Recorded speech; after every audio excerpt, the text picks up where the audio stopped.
Hello and good morning everyone, my self Aqib Siddiqui और आज हम लोग पढ़ेंगे डीसी सर्किट्स एंड मेजरमेंट्स का लेक्चर नंबर 5।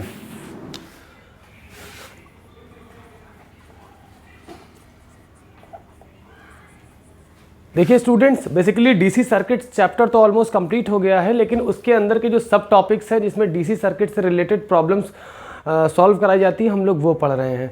लास्ट क्लास में हम लोगों ने पढ़ा था व्हीटस्टोन्स ब्रिज, आज हम लोग पढ़ेंगे अनबैलेंस्ड व्हीटस्टोन ब्रिज, और कल वाला क्या था, बैलेंस्ड व्हीटस्टोन ब्रिज। तो आज हम लोग पढ़ेंगे अनबैलेंस्ड व्हीटस्टोन ब्रिज जिसमें रेशियो अनइक्वल हो जाता है। तो हम लोग आप लोग हेडिंग डाल लीजिए अनबैलेंस्ड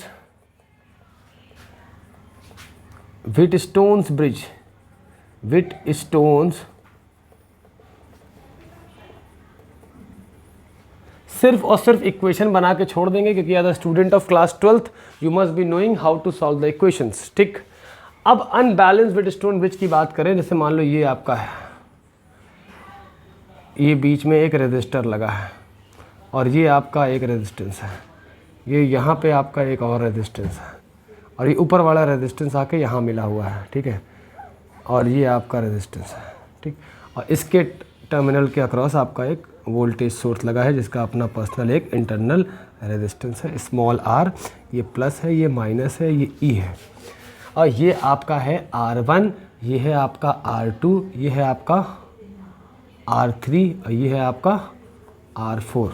ठीक, और ये है आपका R5।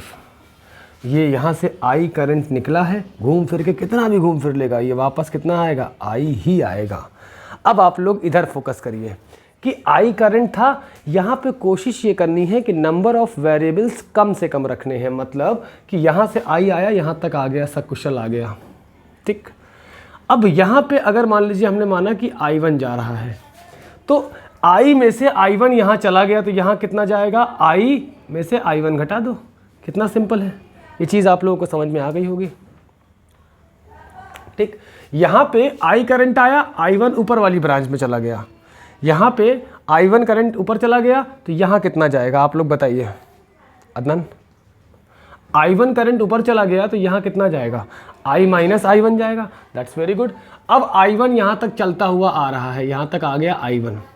अब यहाँ पे हमारी मजबूरी है कि एक नया वेरिएबल लेना पड़ेगा, तो यहाँ पे मान लीजिए हमने कर दिया कि यहाँ पे I2 चला गया, तो I1 में से I2 चला गया, तो यहाँ कितना जा रहा होगा, I1 माइनस I2 कर दो। इस बात से आप लोग इत्तेफाक रखते हैं। ओके, अब यहाँ से करंट की लड़ाई नहीं करवानी कि दोनों सामने से आके टकरा जाएंगे। अब ये अंडरस्टूड है कि ऊपर से अगर ये करंट आ रहा है तो यही आएगा, I1 माइनस I2। अक्सर एक कन्फ्यूजन होता है कि ये करंट आएगा, फिर यहाँ पे कुछ हिस्सा इधर जाएगा, कुछ हिस्सा इधर जाएगा। नहीं, ऊपर से जो आपने करंट भेज दिया है तो उसको आने दीजिए, और यहाँ से कितना आ रहा है, I माइनस I1 आ रहा है, और ऊपर से कितना आ रहा है, I1 माइनस I2। तो हम इसको अगर सेपरेटली समझें तो इधर से आ रहा है I माइनस I1 और ऊपर से चला आ रहा है I1 माइनस I2। तो इस ब्रांच में कितना करंट जाएगा, तो इन दोनों को जोड़ देते हैं, कितना आएगा, I minus I1 plus I1 minus I2। तो देखिए यहाँ से I1 और I1 कैंसिल आउट, तो इस ब्रांच में कितना करंट जाएगा, I माइनस I2। इस ब्रांच में कितना जाएगा, I माइनस I2। ये चीज़ मेरे ख्याल से आप लोगों को समझ में आई होगी। तो इस ब्रांच में कितना जाएगा, इन दोनों का सम जाएगा। देखिए यहाँ से भी देख सकते हो, इन दोनों को अगर जोड़ोगे तो ये I1 और I1 कैंसिल हो जाएगा, यहाँ कितना जा रहा होगा, I माइनस I2। तो यहाँ से कितना करंट जा रहा है, I माइनस I2। यहाँ तक आ गया पूरा आपका कितना, I माइनस I2 आ गया, और ऊपर से I2 चला आ रहा है। तो इसको अगर हम सेपरेटली देखें तो यहाँ से आपका I2 चला आ रहा है, और यहाँ से ये वाली ब्रांच से क्या आ रहा है आपका, I माइनस I2 आ रहा है। तो यहाँ से कितना जाएगा, इन दोनों का सम जाएगा, कितना आएगा, I minus I2 plus I2। तो आपका I2 से I2 क्या हो जाएगा, कैंसिल आउट। तो आप देख सकते हो कि यहाँ से कितना करंट बाहर आया, I आया, जो कि एकदम करेक्ट है। अब हम क्या करेंगे, लूप में थोड़ा सा नेमिंग करेंगे। नेमिंग करने का मतलब ये है कि यहाँ से ये A, यहाँ पे B, यहाँ पे C, यहाँ पे D, यहाँ पे E, और इसको नाम दे देते हैं F। और यहाँ पे हम लोग लूप लॉ लगाएंगे। लूप लॉ को लगाने से पहले थोड़ा सा इसके कुछ बेसिक्स हम लोग पढ़ लेते हैं। लूप लॉ कहता है कि net voltage drop across a close loop is always 0। और हमारा पॉजिटिव जो होता है वो हाई पे होता है, मतलब हाई वोल्टेज पे होता है, और नेगेटिव हमारा लो वोल्टेज पे होता है। और करंट हमेशा आपका हाई टू लो जाता है नेचुरली, हाई टू लो। और वोल्टेज लेने का तरीका क्या है, अगर आप पॉजिटिव से नेगेटिव जा रहे हो मतलब हाई टू आप लो जा रहे हो तो यहाँ पे क्या होगा, वोल्टेज ड्रॉप होगा। और अगर आप लो टू हाई जा रहे हो तो यहाँ पे क्या होगा, वोल्टेज हाई होगा। इतना फिलहाल आप लोग नोट करें।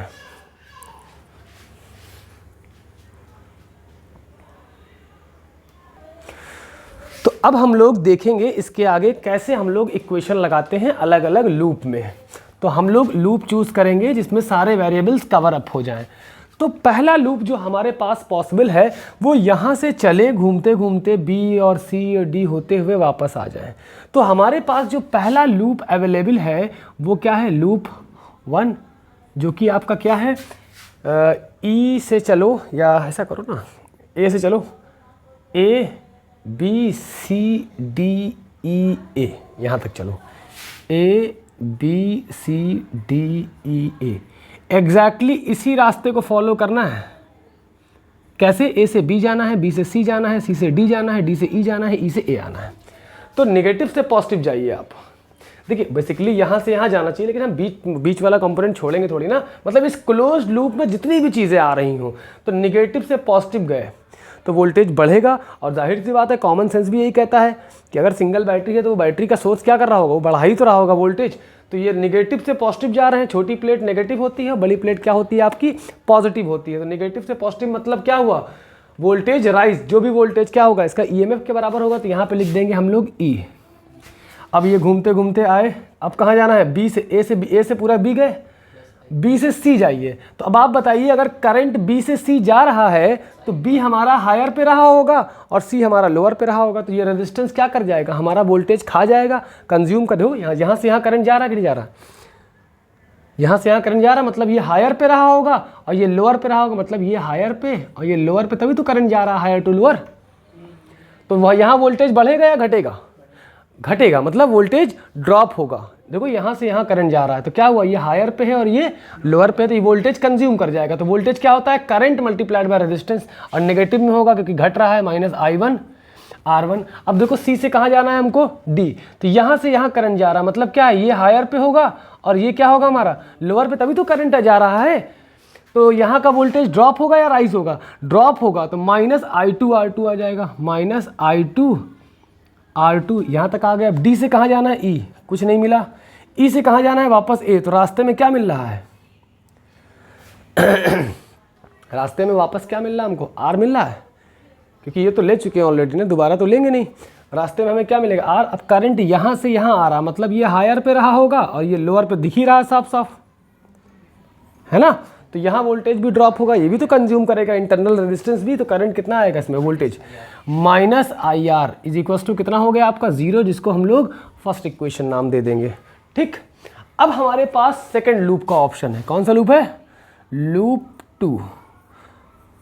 देखिए हमारे पास कौन सा लूप है। अब लूप 2 की बात करें तो आपके पास एक लूप ये भी है कि आप चाहो तो, अभी तो ऊपर ऊपर गए थे, अब ऐसे करो, देखो A B F D E A B F D E A, ठीक, ओके। अब वही शुरू करना है, नेगेटिव से पॉजिटिव, पॉजिटिव यहाँ से यहाँ तक आए, यहाँ से यहाँ करंट जा रहा, मतलब क्या है, ये हायर पे है और ये लोअर पे है, तो इसके अक्रॉस वोल्टेज ड्रॉप होगा ना, R4। इसके अक्रॉस पोटेंशियल कितना आएगा, जो भी करंट जा रहा हो वो मल्टीप्लाइड बाय ये, तो करंट कितना है, नेगेटिव में टोटल रहेगा I minus I1 multiplied by R4, multiplied by आपका R4 आ जाएगा। ठीक, करंट मल्टीप्लाइड बाय रेजिस्टेंस क्या है, वोल्टेज। अब यहाँ से यहाँ करंट गया है तो मतलब ये हायर पे रहा होगा और ये लोअर पे रहा होगा, तभी तो करंट गया है यहाँ से यहाँ तक। फिजिकल हाइट नहीं देखनी है कि ये नीचे है वो ऊपर है, करंट कैसे चला गया।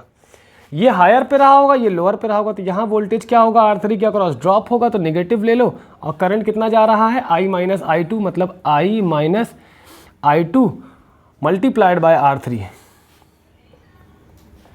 अब यहाँ तक आ गए, D तक आ गए। D के बाद कहाँ जाना है, E जाना है, कोई नहीं आया। और ए तक जाना है, तो मतलब यहाँ पे ये वाला तो ले चुके हैं, इसको ले लो, ये हायर टू लोअर, मतलब यहाँ पे भी ड्रॉप होगा वोल्टेज। यहाँ कितना आएगा, minus I R is equals to 0